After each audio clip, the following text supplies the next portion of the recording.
Hi everybody, it's Julie Robbins here. I am trying something new. I thought it might be fun to cover a horse in training from beginning through the middle and towards the end. So I'd like to introduce to you here, this is Skye. She is a 6-year-old Essex pony cross. She's a mare. She is owned by Susie Sandomirsky, or Mirsky, sorry, and she hopes that this pony can be a good partner for her granddaughter, Zoya. So the pony has come in to really get some ground manners. The pony was at a Western barn for a little bit, but not necessarily reliable. Susie found her to be pushy and couldn't really get a hindquarter out of her, definitely did not pass a pre-ride checklist. So she asked me if I'd help out, and I, of course, am thrilled. So this is my first day of working with her at the farm. She came in maybe about 20 minutes before the beginning of this video, had a chance to mill around the arena and get comfortable. It is, of course, a very cold day. I'm all bundled up and she's all fluffed up.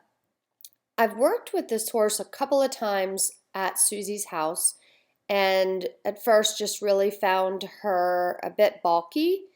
And if it's her idea, it's a good idea. But if it's your idea, it's not so good of an idea. So I'm just sort of playing around with asking her to move forward, setting my boundaries, speeding up, working a little bit to introduce the hindquarter idea. But she's really not wanting to move forward, getting more and more dull to my twirl. So I decide to stop. I pick up a stick and string and I'm going to use that as a little better tool. First, I'm going to start out, I don't want her to be afraid of that stick and string. So I'm just sort of tossing it over her back a little bit. Just, you can see every time I'm touching her or I use the stick, her cute little nose pops out as if to say, no thank you, I'd rather, there it goes again, I'd rather not. I don't really like what you're telling me. So I'm just pushing on her here in the early evaluation stage for a couple of reasons. One, I'd like to see how she responds to pressure.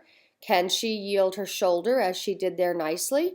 So if she respects my boundaries, then I step in and reward and go into bonding. That was a little brief bonding. Now I'm going to work on asking her to speed back up and see how responsive she can be to pressure. Where is her pressure threshold? I like to know what is going to happen if I really push on a horse. When I first bring them in, this is a little bit of good information. Are they going to kick out at me? Are they going to bolt? Are they going to turn towards me and challenge me?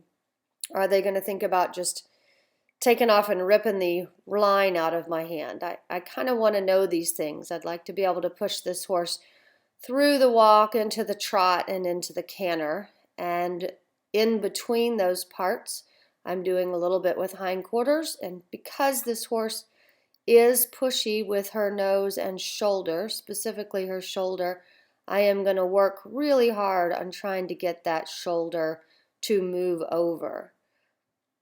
Here I'm just checking a little bit on boundary, giving her a momentary break. I like the horse to know when the lead rope hits the ground, that's our patience game. You can just stay there. You can see she's not very responsive to the rope, but she has decided to settle. So I'm going to go on, not make her stay in patience terribly long. But working on this side again, I would like to see if I could get her to speed up. Where's her threshold for pressure? What happens if I really push on this horse? You can see there's a lot of nose tossing. She's not really swinging the butt too badly at this point, but she's definitely objecting by slinging her head in the air, tossing her nose. There I get a little bit of canter, tosses her head again, and she really has had enough of me asking her to move forward. But I need her to move forward, and there she says, no, I don't want to. So I said, okay, let go of the rope and let her go, and I'm going to change her back till she's back in the original direction we were working. Then I'll pause with my stick and then ask her to move on, getting a little stuck up there in the corner. But she turns away, I push on her, She scoots on down the rail. And I'm basically just saying, I don't care if I have the rope in my hand or it's out of my hand. If I'm pushing on you, I need you to go. And when I step around and look at your hip, I'd like your hindquarter to swing. And here was just a lovely offering by her. I'll step around, give her a break, step in, and I'd like to go into my bonding, and I'll pick up my rope. So sometimes I don't stay a lot in the early phase in a whole bunch of bonding. There she stepped on my stick. But instead, I allow them to move their feet. So we know that horses reset their minds by moving their feet. I'll bring her back in. I'll repeat the process. I'm happier with how she's moving the shoulder, but she's getting more animated with her head. And I don't want her to soak too long after pulling the rope out of my hand. So this time I'll be a bit more ready for her, but I'd like her to go ahead and speed up and see if she can, instead of think of resisting when I push on her, that she could just simply move forward. Here we go for a nice little walk together, or skiing, whichever you want to call it. There, she comes right back around. I push her on forward, and then I'll just relax with the rope, get the canter, ask for the hindquarter. She doesn't have to do anything for very long, and I think sometimes in the beginning, people don't know to separate the transition from maintenance of gait. I did not care at all about how long she could canter. All I really cared was if I asked her to speed up, could she? And specifically if I asked her to speed up through the gait from the trot to the canter, that she could without so much resistance of moving forward. So now I'll spend some time going into bonding. This is just a brief clip of our first session together. It went on after this to get walk, trot, canter on the line. Then I turned her offline, did some liberty as well.